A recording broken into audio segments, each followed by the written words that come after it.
Primeiro que eu tenho que fazer uma retrospectiva rápida, né?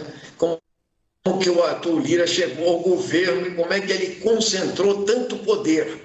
Eu digo que tem uma hipercentralização do poder e um poder quase imperial. Quero lembrar o Zé Nelto, inclusive, que foi meu colega de liderança lá, que quando nós elegemos o Lira a primeira vez, ele obrigou que a votação fosse presencial, não tinha vacina. Todos os deputados viajaram de carro para cá. Depois se instalou um Infoleg parlamentar.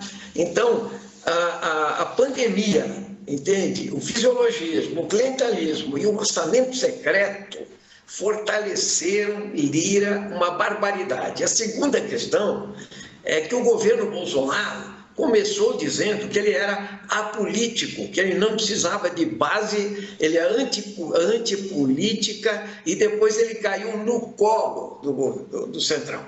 Então ele está no colo do Centrão. Para quê?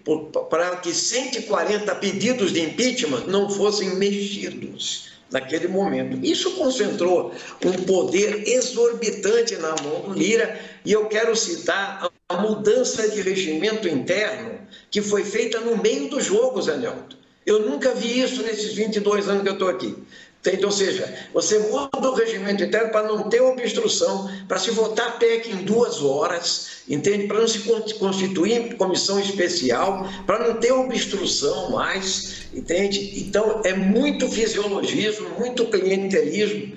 E digo mais, o orçamento secreto foi o maior caso de corrupção do Congresso Nacional, na minha opinião, sistêmico, inclusive barrado pelo Supremo Tribunal Federal. Eu, particularmente, pedi a CPI do Tratoraço. Só obtive 78 assinaturas, e isso é muito grave. Então, nessa polarização, como você falou, Basília, o que acontece é o seguinte: todos são, de certa forma, reféns dessa quantidade de parlamentares do Centrão, né?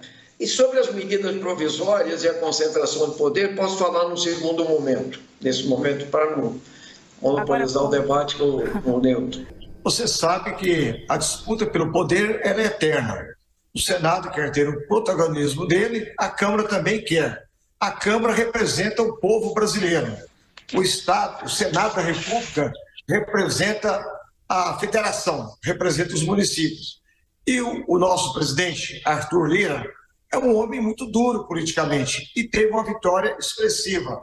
Nesse momento agora, há um momento de estica de um lado, estica de outro, e compete agora o governo federal entrar nessa disputa política entre o Senado da República e a Câmara Federal, com conversações, articulações políticas, porque o que nós queremos, nós parlamentares e a Câmara Federal e o presidente Arthur Lira, é segurar o protagonismo político para a Câmara dos Deputados.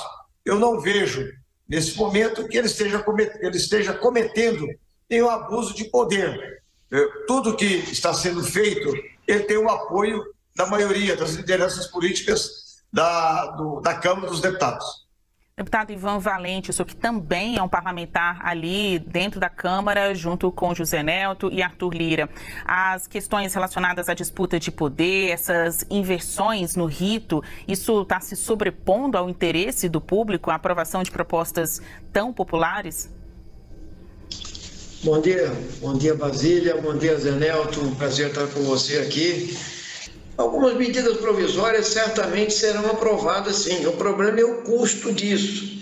Eu quero relembrar, caro Nelto, que é o seguinte: nós tivemos uma presidente da República que foi caçada por pedalada fiscal, entende? O Bolsonaro cometeu atentados contra a vida, né? A devastação do meio ambiente, a destruição da educação, da saúde. Não é pouca coisa, não é que todo mundo pede impeachment de presidente, é que ele cometeu mesmo um genocídio aqui nesse país, 700 mil mortos, negando a vacina e assim por diante. O que aconteceu? Você tem razão numa questão, ele terceirizou o poder, sim, terceirizou, entende? E aí reside a questão, porque existe um núcleo grande do Centrão que chantageia, e o orçamento secreto Se você pegar a análise que foi feita, o que aconteceu no Maranhão, uma cidade onde o prefeito gastava em saúde uma barbaridade, arrancava 14 mil dentes numa cidade de 5 mil habitantes e tal, o que aconteceu era devolução de dinheiro para prefeito, chama corrupção isso aí, e mais do que isso é o seguinte, isso reelege os deputados, essa é que é a questão. Entende? Ou seja, o orçamento é público, ele devia ser participativo.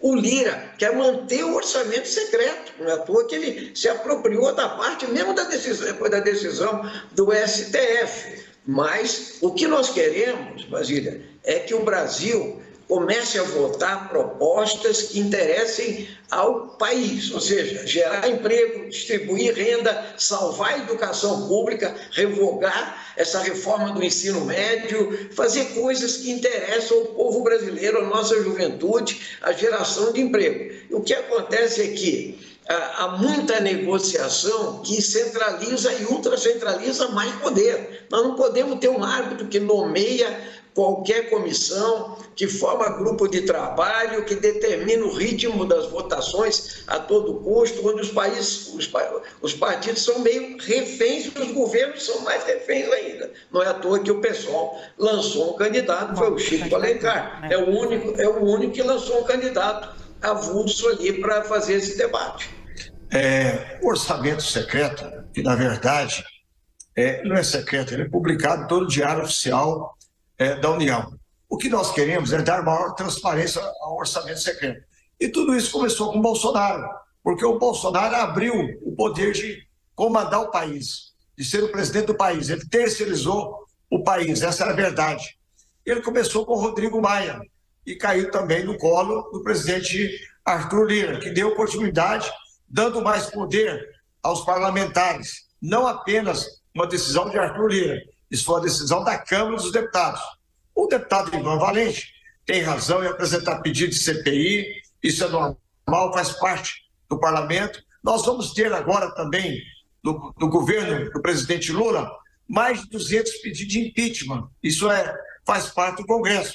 Nós temos um país polarizado, o presidente Lula ainda não tem maioria para votar e aprovar as medidas provisórias, aprovar o novo marco regulatório fiscal, que é o mais importante para o país, é dar tranquilidade para os investidores nacionais e internacionais, que o governo tem um arcabouço fiscal importante que vai pôr fim a essa crise que nós estamos vivendo já desde o passado e destravar o Brasil, para o Brasil crescer. É importante você dar segurança jurídica para o empresariado nacional e internacional, para os investimentos, para a geração de emprego e renda no Brasil.